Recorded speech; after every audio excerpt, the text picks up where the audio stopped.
ایک عالم دین تھے ایک گاؤں میں، ان کا انتقال ہو گیا، تو لوگوں نے ان کے بیٹے کو بٹھا دیا۔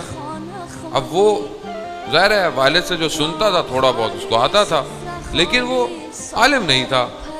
بیٹھ گیا، بہت عرصہ گزر گیا، لوگوں کو سوالوں کے جواب دیتا رہا۔ ایک دن آئینے میں دیکھا کہ چہرے پر سفیدی آ رہی ہے، تو احساس ہوا کہ تم اتنے عرصے سے جو لوگوں کو مسئلے مسائل بتا رہے ہو تمہیں تو خود نہیں آتے، یہ تم کر کیا رہے ہو؟ تو شرمندہ ہوا، خدا کی بارگاہ میں توبہ کی کہ خدا مجھے معاف کر دے، مجھ سے غلطی ہو گئی۔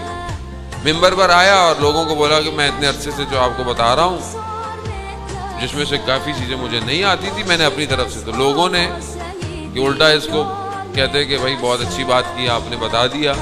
لوگوں نے مارا کہ کپڑے پھاڑ دیے، گاؤں سے نکال دیا۔ اب یہ جوان